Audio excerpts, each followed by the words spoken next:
VOA 세계뉴스입니다. 미군은 어제 중동 국가 예멘 내 이슬람 무장 조직 후티 반군의 선박 2척을 파괴했다고 밝혔습니다. 중동 지역을 관할하는 미 중부사령부는 이날 보도자료에서 지난 24시간 사이 홍해에서 이란의 지원을 받는 후티 반군의 선박 2척을 파괴하는 데 성공했다며 이들 선박은 미국과 연합군, 영내 상선들의 명백하면서도 임박한 위협이라고 판단해 이같이 조치했다고 말했습니다. 중부사령부는 지난해 10월 이스라엘과 하마스 간 전쟁 이후 영내를 지나는 함정과 선박에 대한 후티 반군의 공격을 무모하고 위험한 행동으로 규정하면서 후티 반군이 영내 안정과 안보를 계속해서 위협하고 있다고 지적했습니다.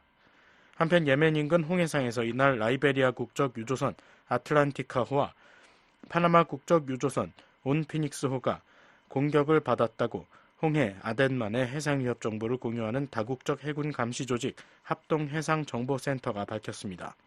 후티 반군 측은 이번 공격에 대해 언급하지 않았습니다. 후티 반군은 지난해 11월 이후 이 같은 공격으로 2척의 선박을 침몰시키고 최소 3명의 선원을 사망케 했습니다. 쿠르스크 등 러시아 남서부 접경 지역에 대한 공격을 계속하고 있는 우크라이나군이 오늘도 미사일과 드론을 동원한 공습을 이어갔습니다. 러시아 당국은 이날 밤사이 쿠르스크, 보로네즈, 벨고로드, 니즈니 노브고로드 지역을 중심으로 러시아군이 총 117기의 우크라이나 드론을 요격했다고 밝혔습니다. 러시아 당국은 우크라이나군이 발사한 미사일 여러 발도 격추했다며 러시아 수호이 34 폭격기가 쿠르스크 내 우크라이나군 진지를 공습했다고 덧붙였습니다. 러시아군은 쿠르스크 전선이 안정을 되찾고 있다고 주장하는 반면 볼로디미르 젤렌스키 우크라이나 대통령은 우크라이나군이 이곳에서 계속 진격을 하고 있다고 주장하고 있습니다. 이런 가운데 우크라이나 국영방송은 오늘 쿠르스크 지역 수자 마을의 공공건물에서 우크라이나군이 러시아기를 내린 뒤 우크라이나의 영광을 일하는 구호를 외치는 모습을 방영했습니다. 로이터 통신은 이 영상이 14일 촬영된 것이라고 보도했습니다. 우크라이나군의 러시아 남서부 침공은 2차 세계대전 이후 외국군의 러시아 영토 침공으로는 최대 규모로 2년 넘게 이어지는 전쟁 상황을 극적으로 변화시키고 있다고 통신은 보도했습니다. 한편 우크라이나 당국은 이날 밤사이 우크라이나 곳곳에 대한 러시아군의 공격으로 북부 체르니히우, 지토미르와 남부 지역의 기반시설이 손상됐다고 밝혔습니다. 러시아군은 이 공격에 KH-5969 유도미사일 2발을 사용했으며 이 공격에서 러시아가 발사한 드론 23기 중 17기를 요격했다고 우크라이나 당국은 주장했습니다. 러시아는 올 봄부터 우크라이나 주요 에너지 기반 시설에 대한 공습을 재개했으며 우크라이나는 이로 인해 총 발전 용량의 절반가량을 잃었다고 우크라이나 정부는 밝혔습니다.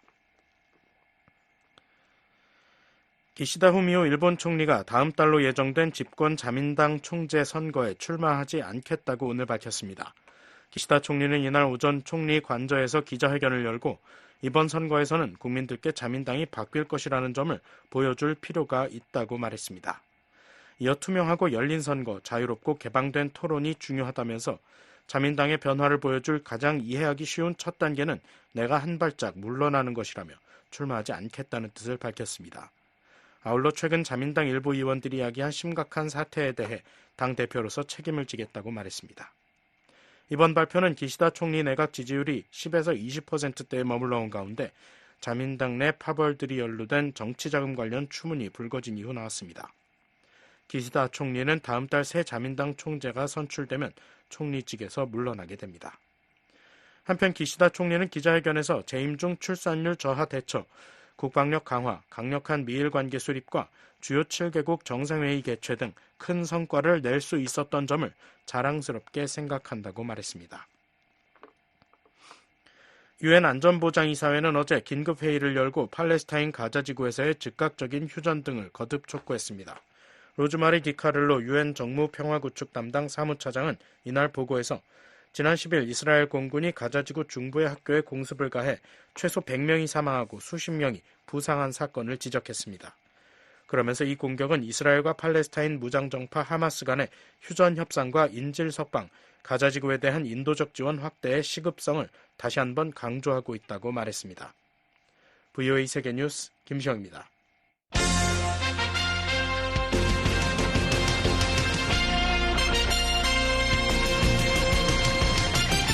VOA News Today.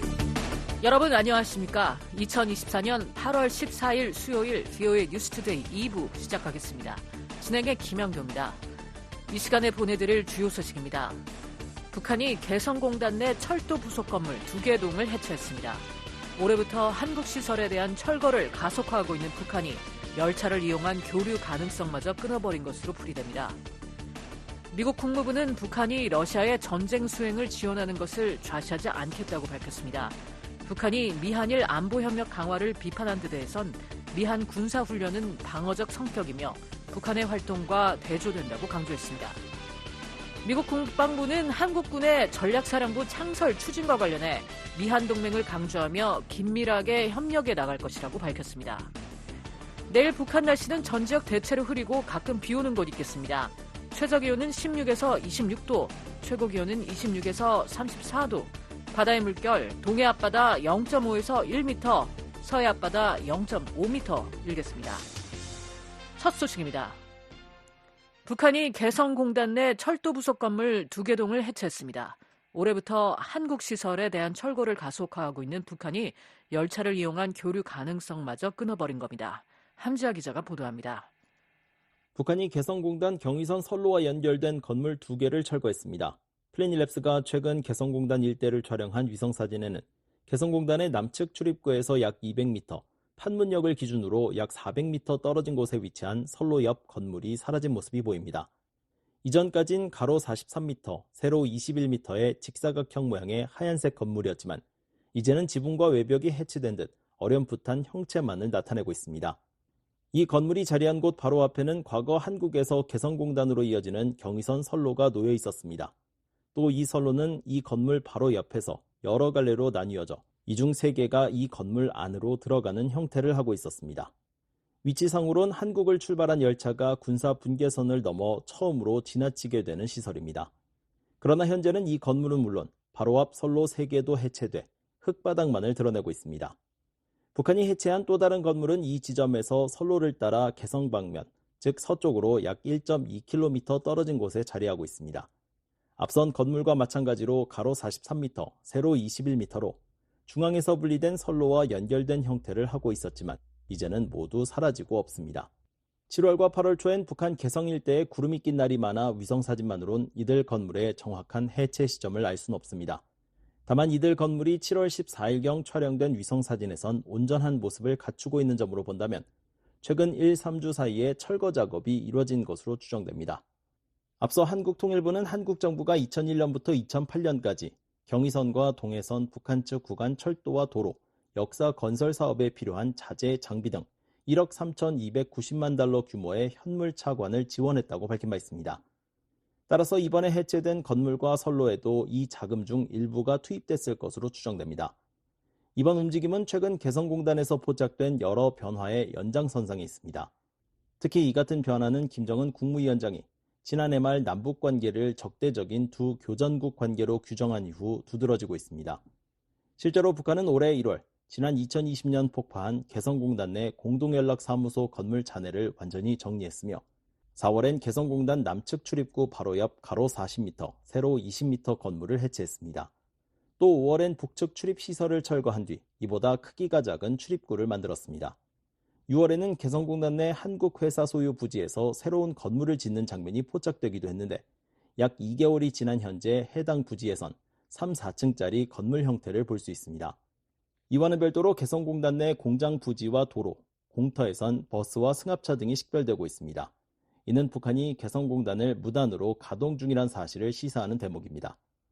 북한 노동당 39호실 고위관리 리정호 씨의 아들로 북한 인민군 총참모부 작전국에서 근무했던 이현승 글로벌 평화재단 연구원은 13일 VOA에 이번 철도시설 해체는 북한이 남한을 적으로 다른 국가로 규정한 데 따른 것으로 해석했습니다. 한국과 관련 모든 것을 없애라는 지시가 내려갔을 가능성이 큽니다. 한국에서 지어준 건물이라든지 한국의 문화, 물품이라든지 그리고 이런 것을 대대적으로 북한 내부에서 배제하고 철거하고 없애라는 이런 본격적인 노동당의 지시라든지 이런 활동이 진행이 돼가지고 그에 관한 일환으로 계속 진행될 확률이 큽니다. 이 연구원은 북한 입장에선 미국과 일본도 적이지만 이들 나라 제품은 여전히 사용한다면서 한국만을 배제한다는 것은 김정은이 이를 특정했고 이에 따른 방침 관철로 계속 진행돼야 하는 부분이기 때문이라고 부연했습니다. 또한 북한이 직접 개성공단을 가동하는 것과 관련해선 전력 생산이 가능하다면 개성공단 내 공장을 가동할 수 있다고 생각한다면서 최소한 중국 수준의 제품이 생산되면 해외에 판매할 것이고 그렇지 않다면 국내 소비용으로 사용될 수 있다고 분석했습니다.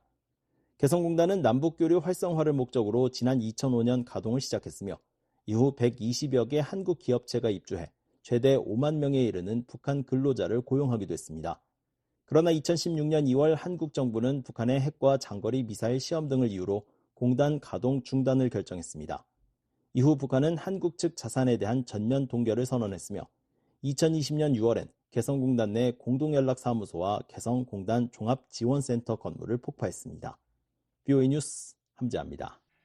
미국 국무부는 북한이 러시아의 전쟁 수행을 지원하는 걸 좌시하지 않겠다고 밝혔습니다. 북한이 미한일 안보협력 강화를 비판한 데 대해선 미한 군사훈련은 방어적 성격이며 북한의 활동과 대조된다고 강조했습니다. 조은정 기자가 보도합니다. 미 국무부는 13일 북한과 러시아의 군사협력 확대는 지역 안정과 글로벌 비확산 체제를 약화시킨다고 밝혔습니다. 국무부 대변인은 최근 우크라이나 수도 키이우를 공격한 러시아군 미사일에 북한산이 포함됐다는 보도에 대한 VOA의 논평 요청에 이같이 답했습니다. 그러면서 이에 대응해 우리는 동맹 파트너와 함께 다양한 조치를 취하고 있다며 우선 북러 군사협력 조력자들에 대한 수출 통제, 제재, 차단, 법 집행 조치 등 다양한 관련 수단을 계속 사용하고 있다고 밝혔습니다.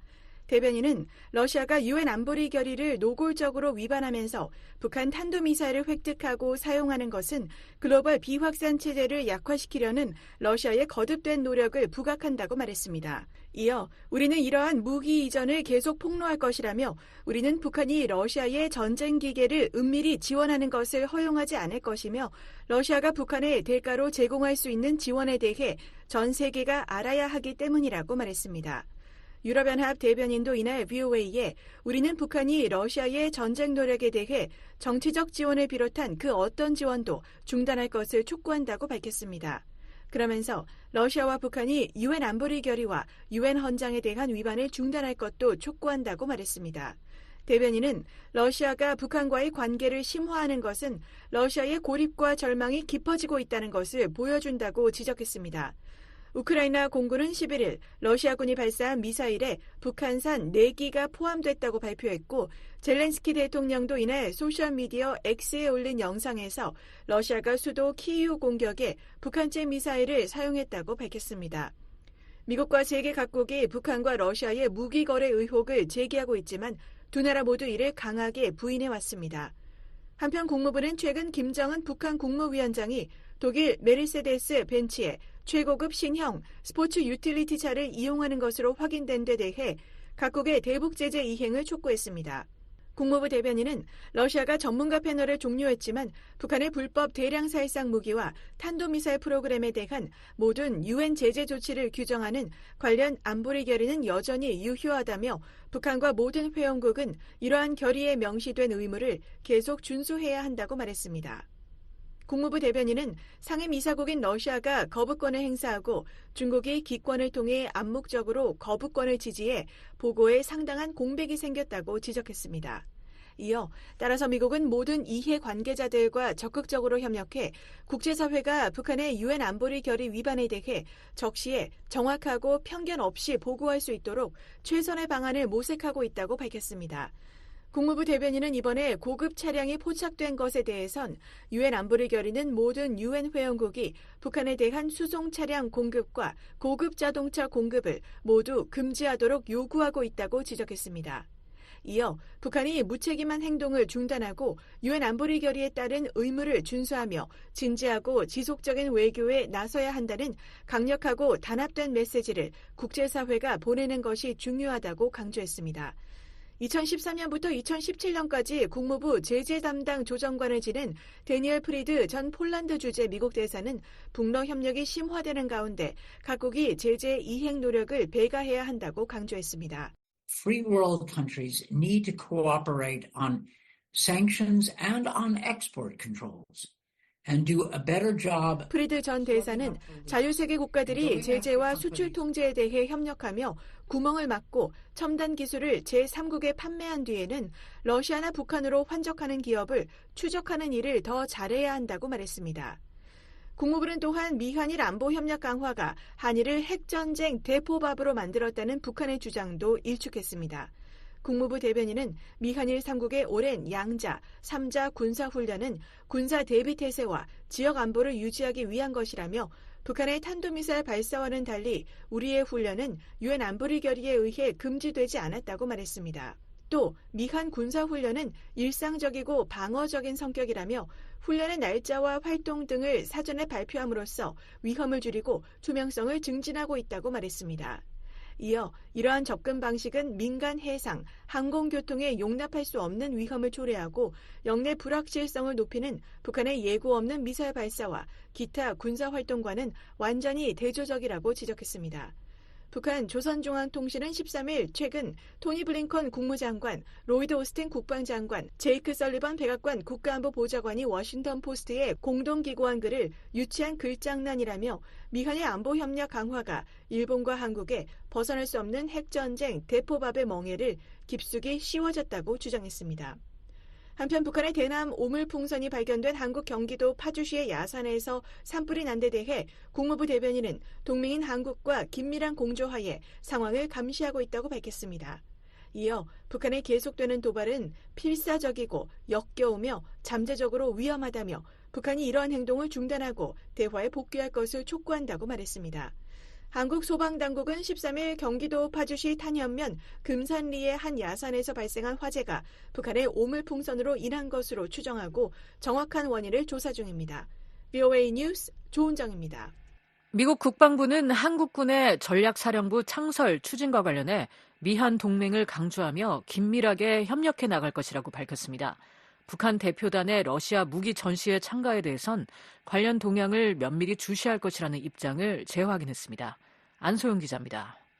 패트릭 라이더 국방부 대변인은 13일 브리핑에서 한국군의 전략사령부 창설과 관련한 질문에 한국 정부가 결정할 문제라면서도 내가 이해하기로는 한국 정부가 주로 주한 미군과 소통할 것이라고 말했습니다. Well, certainly that's a decision for the Republic of Korea to make, to determine whether or not they stand up a strategic command.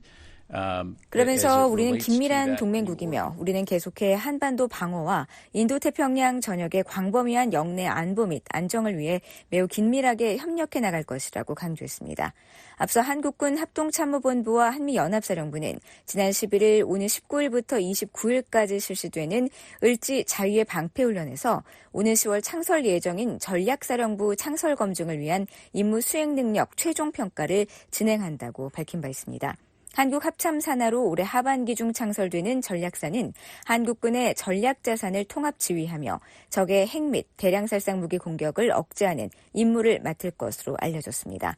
한편 라이더 대변인은 러시아 무기 전시회에 북한을 포함해 중국, 이란 등이 참석한 것과 관련해선 무기 전시회 자체에 대해선 언급하지 않겠다며 다만 우리는 이 같은 관계를 면밀히 주시하고 있다고 밝혔습니다. Well, I'm not going to comment on the weapons expo per se, but we again closely monitor these relationships and do have concerns, particularly as it relates 라이더 to 대변인은 Russia. 특히 우리는 러시아가 우크라이나와의 전쟁을 위해 이 같은 나라로부터 무기 및 군수품 조달을 추구하는 데 우려하고 있다며 이에 따라 관련 사안은 우리가 계속 주시할 문제라고 덧붙였습니다. 지난 12일부터 14일까지 모스크바에서 열리는 러시아의 국제 군사기술 포럼 군에는 북한과 이란, 중국, 인도, 벨라루스 등 83개국 대표단이 참가하고 있습니다. 지난 2015년부터 러시아가 해마다 개최하는 이 포럼은 전 세계 각국 대표단에게 러시아의 무기를 선전하는 방산 전시회입니다. VOA 뉴스 안소영입니다. 북대서양 조약기구 나토 핵심 국가인 독일이 최근 유엔군 사령부 18번째 회원국으로 가입하면서 북한 핵 위협에 대한 억지력이 한층 강화됐다는 평가가 나옵니다. 또 유엔사 역할이 북한의 침략 억지와 대응에 그치지 않고 확대될 가능성도 제기됩니다. 서울의 김환용 기자 연결해서 관련 내용 알아보겠습니다. 김환용 기자. 네, 서울입니다. 네, 독일이 최근 유엔군 사령부에 가입했는데 그 과정이 순탄치만은 않았다고 하던데요. 네, 그렇습니다.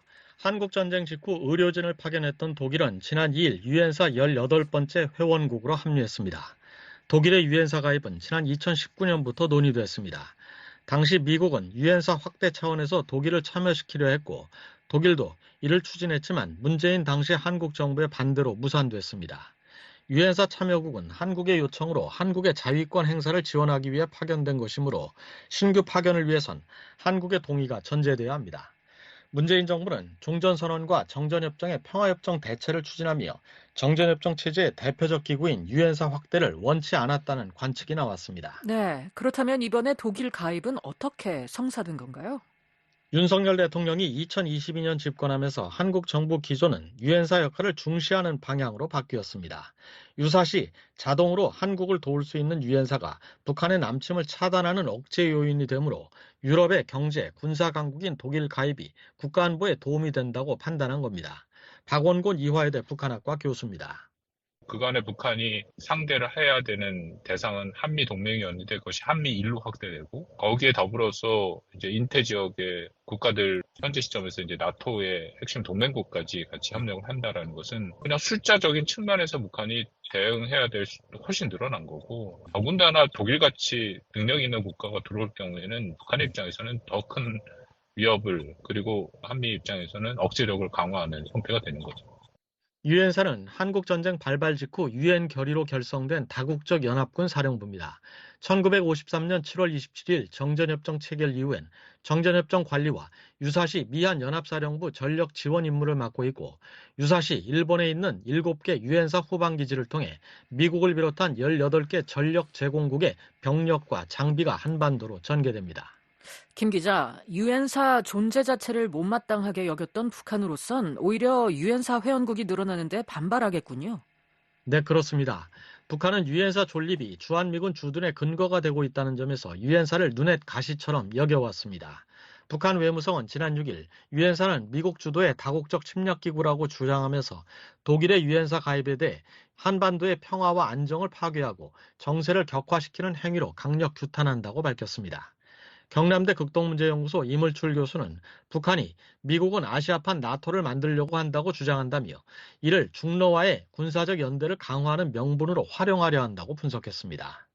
북한 입장에서는 홀로 대응하는 것보다는 냉전 시대의 한미일 북중러 군사 대결 구도로 중국과 러시아를 끌어들여서 함께 이 유엔사의 확장에 대응하는 것이 정치적으로 이득이 있다 이런 판단을 지금 하고 있는 것으로 보여지고요.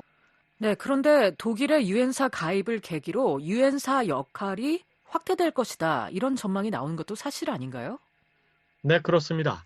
하지만 유엔사 역할이 한반도 유사시 한국의 방어로 규정되어 있기 때문에 나토와 같은 집단 안보 체제로 전환하긴 어렵다는 게 전문가들의 설명입니다.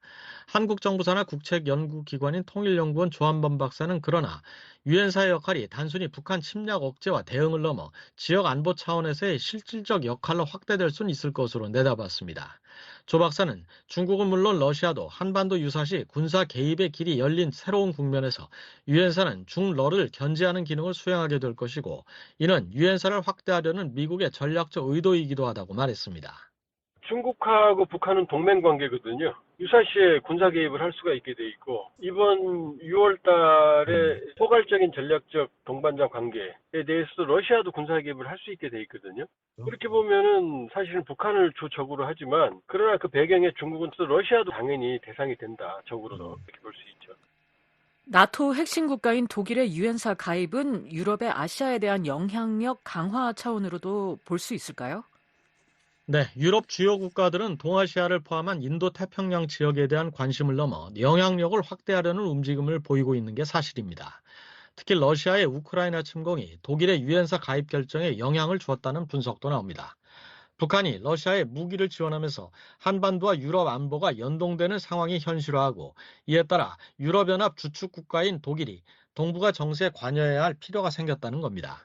서울대 통일평화연구원 장용석 박사는 유럽과 인태지역 안보가 글로벌 차원으로 묶이고 유엔사는 그 연결고리 중 하나가 될 수 있다고 말했습니다. 유럽과 글로벌한 차원에서 한반도와 또는 동북아와 조금 더 확대되면 이제 태평양 지역일 수 있는데 여러 가지 지역들을 연결해주는 고리로서 특히 이제 실질적인 측면에서 협력 관계를 강화해 나갈 수 있는 중요한 플랫폼인 건 사실인 것 같다. 그런 생각이 들고 한편 유엔사 가입을 원하는 것으로 알려진 일본에 대해선 한국이 이를 받아들일 가능성이 희박하다는 관측입니다.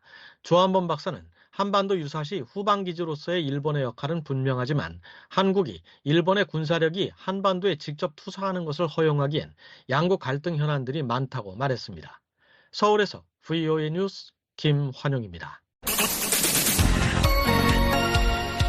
The Voice of America.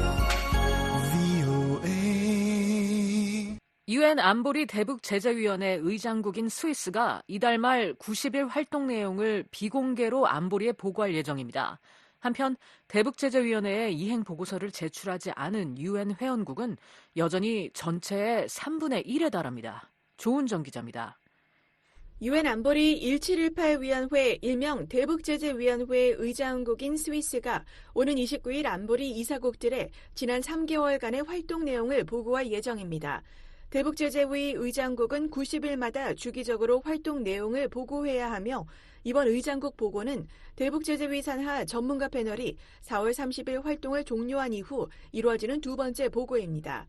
유엔 주재 스위스 대표부는 13일 안보리 보고에 대한 VOA의 질의에 파스칼 베리스빌 유엔 주재 스위스 대사가 29일 비공개 협의를 통해 위원회 활동에 관한 90일 보고서를 안보리에 제출할 예정이라고 말했습니다.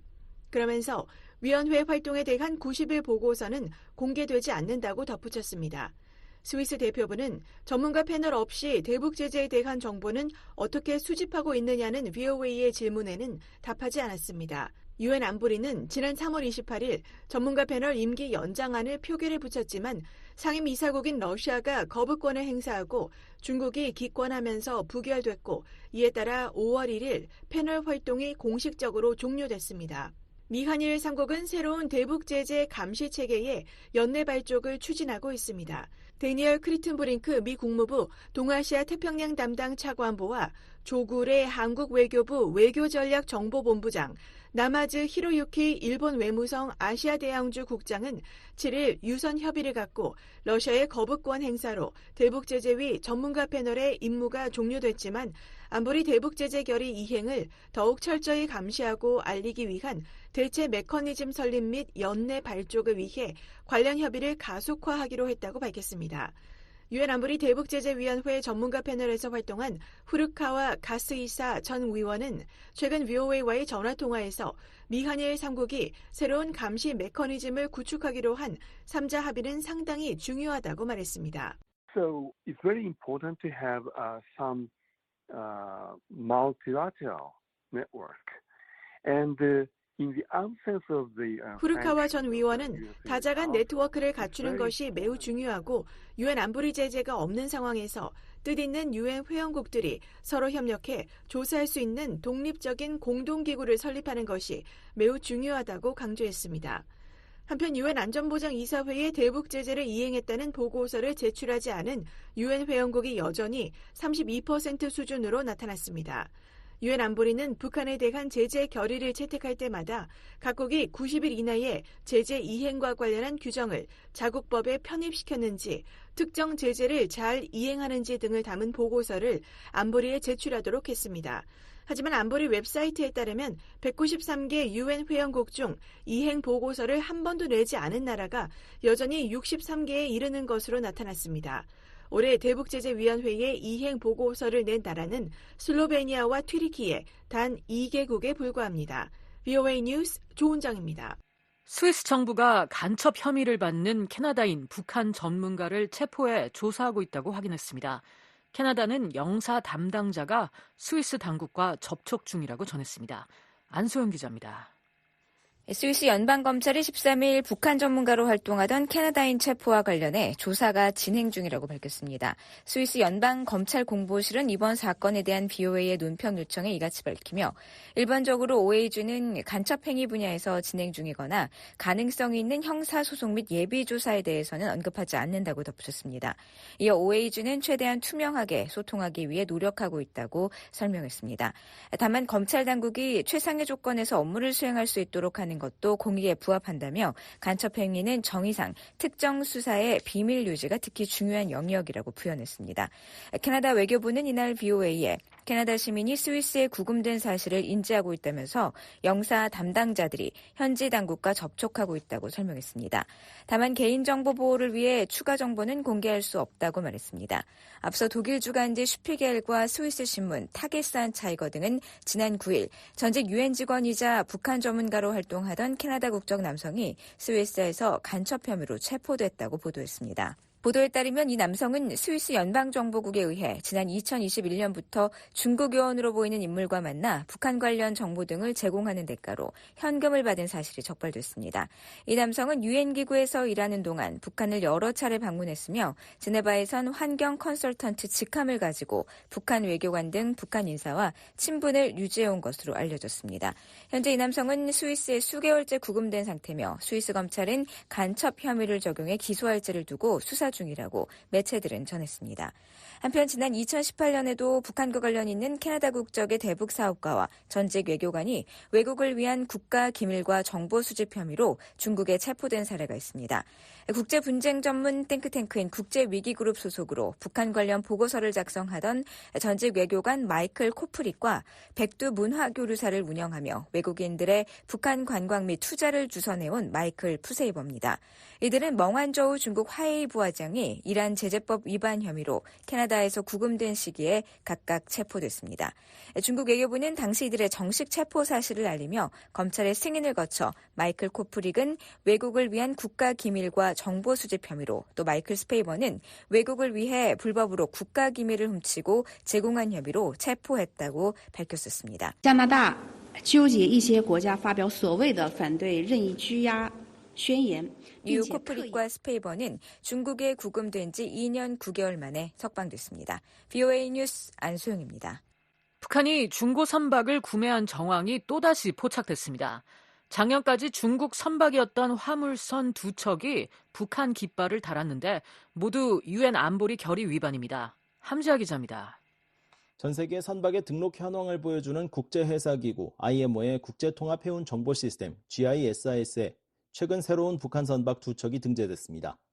이들 선박은 은남호와 모란봉 6호입니다. GISIS 자료에 따르면 은남호는 이전까진 중국 선적의 텐융 1785였지만 지난해 7월 선적과 이름을 바꿨습니다.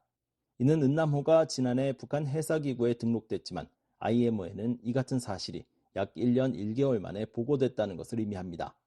은남호를 등록한 주체는 평양 중구역 소재 동방쉬핑으로 이 회사가 소유주가 된 시점은 작년 7월 13일입니다.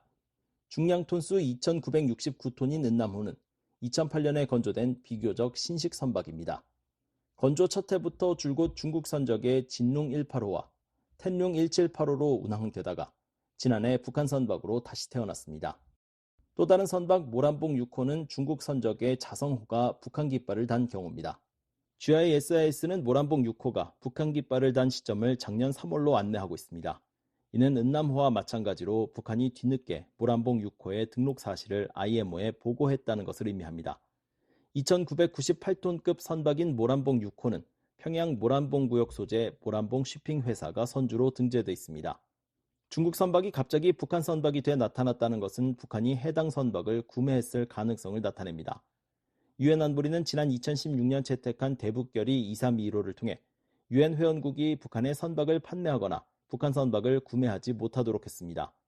따라서 명백한 안보리 대북결의 위반이지만 북한은 최근 몇 년 동안 중고 선박 구매를 가속화하고 있습니다. 앞서 BOA는 GISIS 자료를 조회해 2023년 한 해에만 북한이 최소 43척의 중고 선박을 구매한 사실을 파악했습니다. 은남호와 모란봉 6호의 사례를 더하면 지난해엔 45척이 북한 선박으로 다시 태어난 것입니다. 이들 선박들은 은남호와 모란봉 6호와 마찬가지로 대부분 이전까지 중국 깃발을 달던 선박입니다. 남아프리카 공화국 해군 대령 출신으로 유엔 안보리 대북제재위원회 전문가 패널에서 활동한 닐 와츠 전 위원은 지난 7일 BOA와의 전화통화에서 북한의 중고 혹은 신규 선박 구매는 유엔 제재 위반이라고 지적했습니다. 그러면서 북한은 전문가 패널이 지난 3년간 보고한 것처럼 많은 중고 선박을 취득했다고 말했습니다. It's a violation of the resolutions for North Korea to acquire new or used vessels.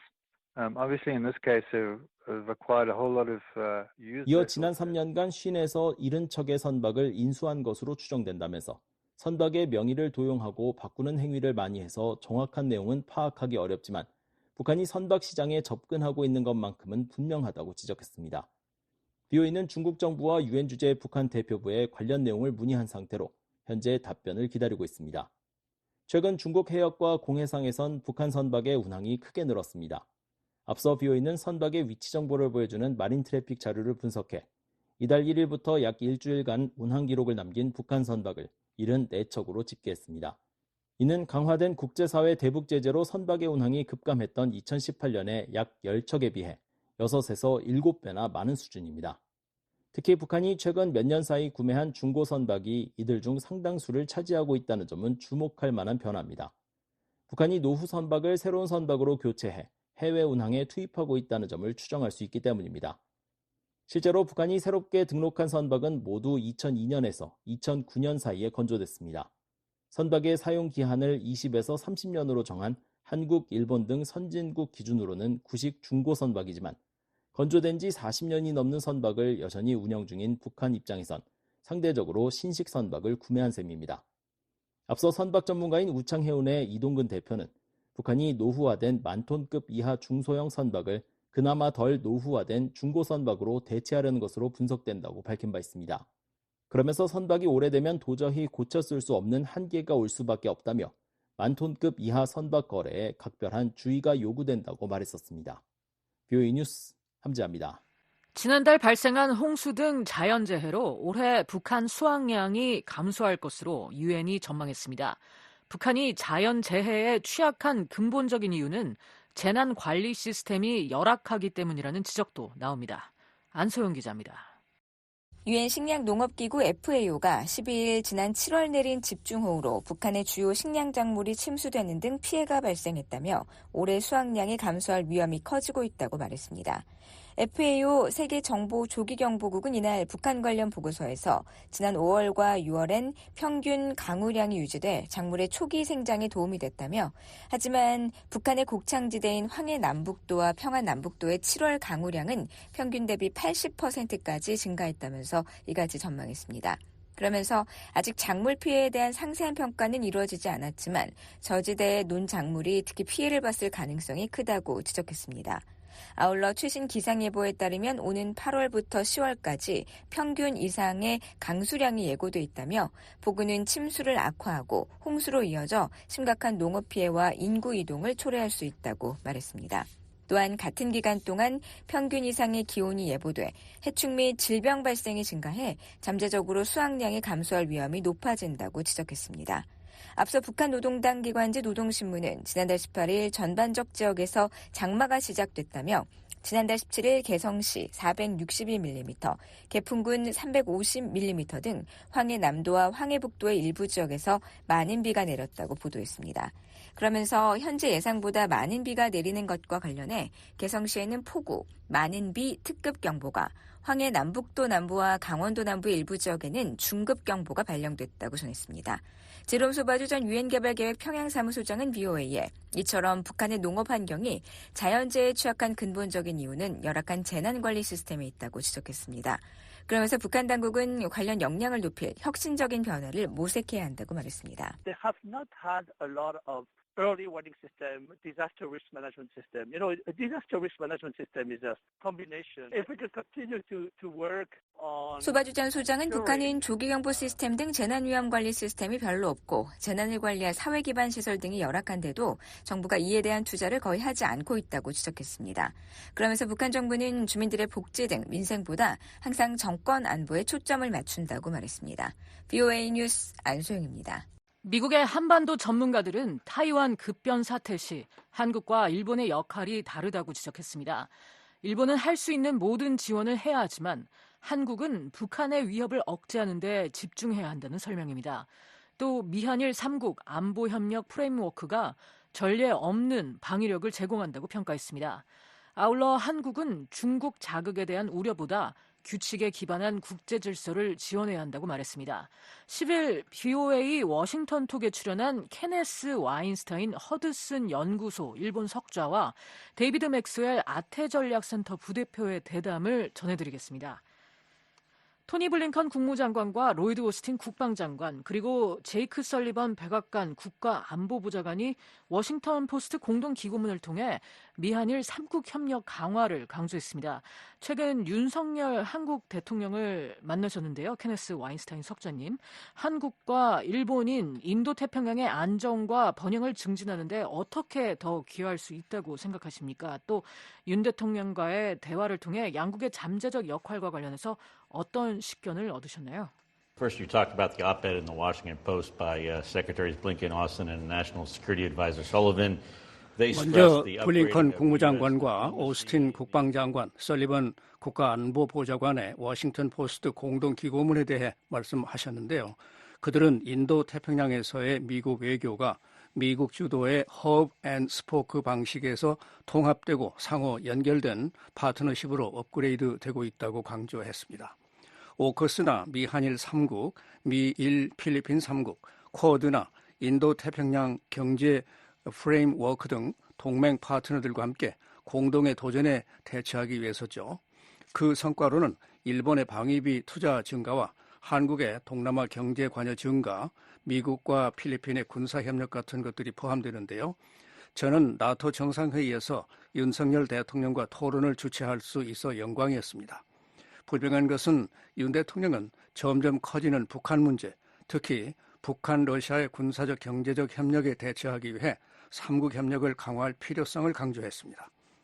북러 협력은 지난 몇 달 동안 북한의 우크라이나 전쟁 지원으로 절대적인 수준의 비약적 진전을 이뤘는데요. 분명히 미중 경쟁에 초점이 맞춰져 있습니다. 윤 대통령은 미중 경쟁을 기술과 정보, 경제를 포함한 전략적 경쟁으로 보고 있습니다. 윤 대통령은 중국과 상호 존중과 호혜를 바탕으로 전략적 소통을 계속하면서 영내 평화와 글로벌 의제에도 초점을 맞출 것이라고 강조했습니다. 네, 바이든 행정부는 기존의 허브 앤드 스포크 방식에서 좀 더 통합된 동맹과 파트너십의 네트워크로 전환했는데요. 데이비드 맥스웰 부대표님, 이런 접근법이 상당한 성과를 거뒀다고 보시나요? 또 미국의 영내 외교에 어떤 영향을 미쳤다고 생각하십니까? Yes, so I think that the signature foreign policy success of this administration is really the revitalization of alliances. 바이든 행정부의 대표적인 외교 정책 성공은 실제로 동맹의 활성화입니다. 동맹들이 적응했다고 보는데요. 와인스타인 박사가 설명하신 것처럼 모든 다양한 조직들이 상호 연결되고 촘촘하게 얽혀 있습니다. 이를 격자 구조로 부르는 사람들도 있지만 전 그 이유를 좋아하지 않습니다. 격자는 너무 약해요. 전 이것을 비단망이라고 생각하는데요. 강하고 유연하죠. 이것이 바로 우리 동맹과 이 모든 것의 중추인 우리의 핵심, 5개 조약 동맹과의 파트너십에 활력을 불어넣은 것이라고 봅니다. 앞으로의 상호 방어와 상호 번영은 이런 관계들을 통해 실제로 증진될 겁니다. 이것이 안보에만 국한된 게 아니라 경제에도 해당된다는 걸 기억하는 것이 중요합니다. 공통적인 한 가지 이익은 규칙 기반의 국제 질서를 지원하는 것이죠. 네. 오커스와 쿼드는 바이든 행정부 전략의 핵심인데요. 하지만 한국은 이 모두에 가입돼 있지 않습니다. 느슨한 관여 말고는 현재 회원국 확대 계획도 없는데요. 맥스웰 부대표님, 중국과 러시아의 공세를 포함한 영내 위협을 고려하면 한국이 이런 안보 체제에 가입하는 게 안보를 강화할까요? 이런 통합은 현재 논의 중입니까? So the Quad and AUKUS are important. But what is most important to the U.S. strategy are our 5 alliances. 쿼드와 오커스는 중요하죠. 하지만 미국의 전략에서 가장 중요한 것은 우리의 5개 동맹입니다. 다시 말하지만 동맹은 우리의 상호 안보의 기반이자 토대입니다. 쿼드는 경제에 초점을 맞춰 개발됐으며 4개국에 매우 중요한 혜택을 제공합니다. 오커스는 미국과 영국, 호주, 특히 핵 추진 잠수함과 관련한 기술 교류에 초점을 맞춰 설립됐고요. 한국이 이 모든 회원국들과 협력하고 있습니다. 그리고 이 모든 국가들 간의 외교적 논의가 진행 중이라고 확신합니다.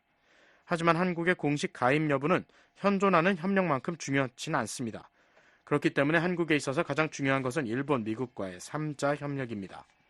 이것이 또한 오커스와 쿼드 등과도 통합되어 있기 때문이죠. 그래서 이 비단망은 강하고 유연하며 모든 회원국들에 정말 많은 강력함과 힘을 줍니다. 네. 일본은 한국보다 미국의 인도태평양 전략을 더 적극적으로 지지하는 모습을 보였습니다. 잠재적인 중국, 타이완 분쟁에 관해서도 말이죠. 와인스타인 석재님, 한국의 중국과의 지정학적 관계가 고려돼야 할까요? 아니면 한일 양국이 똑같이 미국의 중국과 러시아 견제를 적극적으로 지원해야 할까요? Look, under President Moon, the South Koreans refused to have a free and open Indo-Pacific strategy because they viewed it. 문재인 대통령 시절에는 자유롭고 개방적인 인도 태평양 전략 채택조차 거부했습니다. 중국에 대해서는 중국에 대항하는 것으로 봤기 때문인데요. 그래서 한국은 그 전략을 채택하지 않았습니다. 문재인 정부는 중국을 화나게 하고 싶어 하지 않았죠. 반면 윤 대통령은 한국을 위해 자유롭고 개방적인 인도태평양 전략을 채택했습니다. 하지만 미국은 동맹 간 역할이 분담이 있다는 걸 이해합니다. 그리고 한국의 심각한 위협은 북한에서 비롯되고 그들은 이웃이라는 걸 이해하죠. 그리고 한국 군과 미한 동맹의 초점은 북한 억제에 맞춰줘야 합니다. 우리와 동맹에 엄청난 스트레스와 압박을 가하는 타이완 급변 사태 시에도 말이죠. 그래서 일본 같은 경우 타이완 급변 사태 시 할 수 있는 모든 지원을 하는 것은 중요합니다. 그래서 한국이 현 단계에서 주한 미군을 양안 급변 사태에 파견하는 것을 꺼리는 것은 충분히 이해할 수 있습니다. 그리고 확실히 양안 급변 사태 시 한국의 역할에 대한 실질적인 진지한 검토도 없습니다. 현 단계에서는 실제로 병력을 파병해야 할지에 대한 검토도 없습니다. 우리는 이것을 이해하고 있고 확실히 한일 모두가 타이완 급변 사태 시 똑같은 역할을 하리라고 기대하지 않습니다. 러시아의 경우에는 맥스웰 부대표가 말했듯이 한국은 정말 큰 역할을 했는데요. 특히 군수산업을 통해 우크라이나와 나토 지원 측면에서 큰 역할을 했습니다. 이것은 대단하고 놀라운 일인데요. 방산 수출국으로 발돋움하고자 하는 일본이 정말 부러워하는 것이기도 하죠. 일본에게는 한국이 정말 롤 모델인 거죠. 미한일 3국 안보협력 프레임워크는 미한일 간의 군사협력을 제도화한 최초 사례인데요. 하지만 한국 일각에서는 이로 인해 미일 동맹에 편입되거나 불필요하게 중국을 겨냥하는 것 아니냐는 우려도 제기합니다. 맥스웰 부대표님, 이런 비판에 대해 어떻게 생각하십니까? Well, frankly, I think the criticisms are ill-informed. First of all, President Yoon and Prime Minister 솔직히 그런 비판은 잘못된 정보에 근거한 것이라고 봅니다. 우선 윤 대통령과 기시다 후미오 일본 총리는 그들이 보여준 정치적 용기에 대합니다. 이 3국 협력에 참여함으로써 양국의 안보와 번영을 증진시키기 위해서였죠. 이것이 정말 중요하다고 보는데요. 그들의 관점에서 볼 때 양국 모두의 최선의 이익입니다. 한국이 동맹에 끌려 들어갈 염려는 없을 겁니다. 우리는 중국이 이 합의와 동맹에 대해 어떻게 느끼는지도 기억해야만 합니다. 우리는 2017년 전임 한국 정부가 시진핑에 의해 삼불 정책을 강요받았던 걸 기억해야 합니다. 사드 추가 배치 불가, 미국 미사일 방어체계 편입 불가, 미한일 군사동맹 불가 압박을 받았어요. 삼국 동맹은 중국의 위협인 거죠. 동맹의 힘이 워낙 강력하기 때문입니다. 이 삼국 협력의 한 측면이 통합된 미사일 방어인데요. 이는 중국은 원하지 않지만 우리가 나가야 할 길인 겁니다. 다시 말하지만 이는 삼국 모두의 상호 이익과 상호 방어에 유리합니다. 그리고 또한 중국에 대한 위협으로 우리가 기억해야 할 건 2022년 12월 한국은 인도태평양 전략에서 중국을 특별한 관계라며 가볍게 언급했습니다. 하지만 한국은 규칙 기반 국제 질서를 11번이나 언급했습니다. 이것이 바로 초점이 되는 부분이죠. 중국은 국제사회에 책임이 있는 일원이 돼 교역을 선택할 수도 있고 아니면 계속 악의적 행위자가 되기를 선택할 수도 있죠. 그러면 한국은 자국의 최선의 이익을 위해 행동할 겁니다. 3국 안보협력 프레임워크는 실제로 한국, 일본, 미국에 이전에는 없었던 방위력을 제공합니다. 네, 맥스웰 부대표님, 미국 대선 후보들의 동맹에 대한 다른 시각을 고려하면 미한일의 이 안보협력이 선거 후에 동력을 잃을 수 있을까요? 이런 협력이 선거 결과에 관계없이 제도화할 수 있을까요? We have to be careful as we talk about this. I believe we need to institutionalize the framework For the purposes of ensuring 이 문제를 논의할 때는 조심해야 하는데요. 우리는 이 프레임워크를 제도화해야 합니다. 군사협력, 상호운용성, 외교 활동을 보장하기 위해서요. 삼국군은 우리의 계획을 제도화한 5개년 훈련 계획을 갖고 있습니다. 하지만 차기 대통령이 누가 될 것인지를 염두에 두고 이를 제도화하려 한다는 생각엔 반대합니다. 우리 삼국은 민주주의 국가입니다. 누가 당선되든 대통령은 국가안보에 대한 자신의 평가에 따라 결정을 내릴 겁니다. 우리는 제도화를 통해 미래의 지도자를 올감해 그가 확립된 넷 프레임워크에서 물러날 수 없게 하려고 생각해서는 안 됩니다. 우리는 가치에 따라서 살아야 합니다. 저는 이 프레임워크가 중요하다고 믿습니다. 또한 전문가들이 그 중요성을 주장할 것이라고 믿습니다. 그러나 궁극적으로 삼국 모두 민주주의 국가로서 선출된 민간 정치 지도자들이 그런 결정을 내릴 겁니다. 그리고 저는 북한의 게릴라 왕조와 수용소 국가 같은 권위주의 체제하에서 사느니 민주주의의 혼란 속에서 살고 싶습니다. 미한일 3국이 러시아의 거부권 행사로 중단된 유엔의 대북제재 전문가 패널을 대체할 새로운 메커니즘을 발족할 계획인데요. 와인스타인 석좌님, 이 계획은 3국 협력의 연장선으로 보시나요? 어떤 의미를 부여하시겠습니까?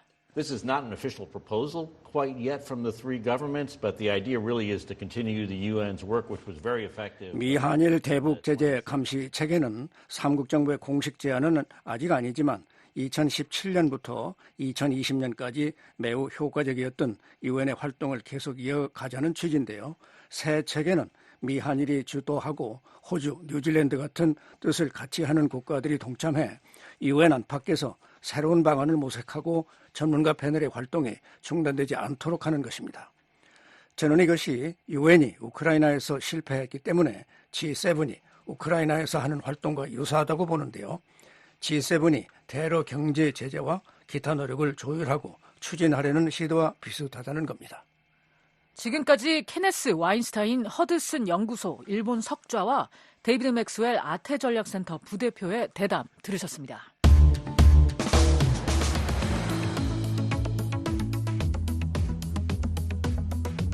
한국 내 주요 뉴스를 소개해드리는 한국은 지금입니다. 최원기 기자 나와 있습니다. 어서 오세요. 안녕하십니까? 네, 오늘은 어떤 소식이 있습니까? 서울 용산구에 대한민국의 초대 대통령인 이승만 기념관이 들어선다는 소식 전해드리겠습니다.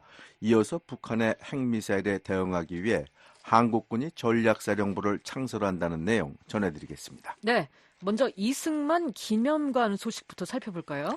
네, 한국 이승만 대통령 기념재단은 13일 이승만 기념관 건립부지로 서울 용산구 용산동 6가 168의 6번지를 선정했다고 밝혔습니다. 이 부지는 국립중앙박물관 동쪽에 있는 장소인데요. 현재 공토입니다. 기념재단 측은 오는 2027년까지 이곳에 이승만 기념관을 세울 계획입니다. 네, 서울에 여러 장소가 많을 텐데 용산에 초대 대통령인 이승만 기념관을 세우려는 이유가 있겠죠? 네, 재단 측은 그 이유를 두 가지로 설명했는데요. 첫째로 인근에 대통령실이 있어서 초대 대통령을 기리는 장소로 상징성이 있고요. 둘째로 용산에 국립중앙박물관, 국립한글박물관, 전쟁기념관, 용산가족공원 등이 있어서 이곳을 찾는 사람들이 손쉽게 기념관을 방문할 수 있는 장점이 있다는 얘기입니다. 네, 한국에는 이미 다른 대통령 기념관이 있죠? 있습니다. 서울 상암동에는 2012년에 문을 연 박정희 대통령 기념관이 있습니다. 또 전라남도 목포에는 김대중 노벨평화상 기념관이 있고 또 연세대학교에도 김대중 도서관이 있습니다. 또 경상남도 봉화마을에는 노무현 대통령을 기념하는 전시관이 있습니다. 또 서울 동작구 상도동에는 김영삼 대통령 기념 도서관이 있습니다. 네. 그런데 박정희, 김대중 같은 후대 대통령 기념관은 있는데 초대 대통령 기념관이 이렇게 늦게 세워지는 이유는 뭔가요? 그것은 한국의 현대사와 관련이 있는데요. 이승만 대통령은 한국의 초대 대통령으로서 일제시절 항일투쟁을 하고 건국의 기초를 놓은 건국의 아버지인 동시에 장기 집권과 독재 그리고 부정부패를 저질러 1960년 4월 19일 학생과 시민들이 일으킨 민주항쟁으로 인해 권좌에서 내려온 정치인입니다. 이런 인물로 그동안 이승만 기념관이 없었는데 이번에 기념관을 세우기로 한 것입니다. 네, 한마디로 이승만 대통령은 빛과 어둠이 모두 있는 인물이란 얘기인데 그러면 이승만에 대한 재평가가 이루어졌다고 봐야 할까요? 그렇게 볼 수도 있습니다. 지난해 6월 서울에서 이승만 대통령 기념관 건립추진위원회가 만들어졌는데요. 김왕식 전 국무총리 등 26명이 주도해서 이승만 기념관을 세우기로 뜻을 모았습니다. 네, 그럼 기념관이 세워지면 이승만 대통령의 독재나 부정선거 같은 부정적인 측면은 어떻게 다뤄지나요? 기념관 사업을 추진하는 김왕식 전 총리는 이승만 대통령의 공로와 부정적인 측면을 모두 객관적으로 공정하게 다룬다는 입장입니다. 이승만 대통령이 추구했던 자유민주주의와 한미동맹에 기초한 시장경제 체제와 함께 부정적인 측면인 장기 집권과 독재 그리고 부정부패 문제 등도 균형감 있게 다뤄서 역사의 교훈으로 삼을 계획입니다. 네, 기념관을 세우려면 돈이 많이 들 텐데 자금을 어떻게 모으는지도 궁금하네요. 재단 측은 이승만 대통령 기념관 건립 비용을 정부에서 30% 지원받고 나머지 70%는 범국민적으로 모금할 계획입니다. 전 국민이 십시일반으로 모금하는 것이 더 뜻깊다는 것인데요. 모금은 이미 지난해 9월부터 시작됐는데요. 지금까지 132억 원 970만 달러를 모은 것으로 알려졌습니다. 네, 다음 소식으로 가보겠습니다. 한국군이 북한의 핵과 미사일 위협에 대응해 전략사령부를 만든다고요?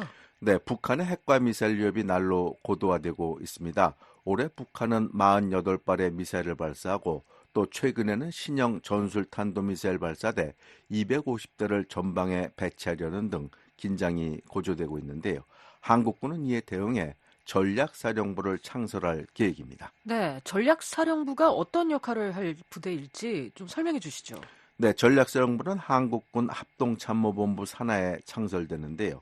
한국군의 전략무기인 현무계열 탄도미사일, 그리고 최첨단 스텔스 전투기, 그리고 3,000톤급 잠수함 등 한국군의 전략자산을 통합 지휘하며 북한의 핵과 대량살상무기 공격을 억제하는 임무를 맡게 됩니다. 또 킬체인, 한국형 미사일 방어체계, 대량 응징 보복으로 구성된 한국형 삼축체계도 총괄합니다. 또 미국 전략사령부와 협력해서 미군과 공조의 한미 재래식 통합 발전 문제를 논의하고 이와 연계된 훈련도 주도하게 됩니다. 네, 전략사령부가 만들어지려면 관련 법령도 개정돼야 할 것 같은데요. 그렇습니다. 지난 7월 30일 전략사령부 창설을 위한 전략사령부 제정안이 국무회의를 통과한 데 이어 8월 6일 공표됐습니다. 따라서 전략사령부 창설을 위한 법적 토대가 마무리됐습니다. 네, 전략사령부의 편성과 지휘부 구성도 궁금합니다. 전략사령부는 중장급 사령관과 소장급 참모장으로 지휘부가 구성됩니다. 그리고 육해공군 장성이 순환 보직을 맡게 됩니다. 그러니까 한 번은 육군 출신 장성이 사령관을 맡으면 그 다음번에는 해군과 공군 장성이 번갈아 가면서 사령관을 맡게 되는 것입니다. 그리고 편제는 정보, 작전 등 5개의 처와 법무, 재정 등 2실 그리고 1개의 우주센터로 편성될 예정입니다. 네, 미군과 한국군은 연합군 체제인데 미국도 한국군의 전략사령부에 대한 입장을 밝혔죠. 네, 미국 방문은 13일 한국군 전략사령부 창설과 관련해 이 문제는 기본적으로 한국 정부가 결정할 일이라며 동맹으로서 긴밀히 소통할 것이라고 밝혔습니다. 팻 라이더 미 국방부 대변인은 정례 브리핑에서 이같이 말하며 미국과 한국은 긴밀한 동맹으로서 한반도 방위를 비롯해 인도 태평양 전반에 광범위한 영내 안보 현안에 대해 긴밀히 공조하고 있다고 덧붙였습니다. 네, 한국은 지금이었습니다.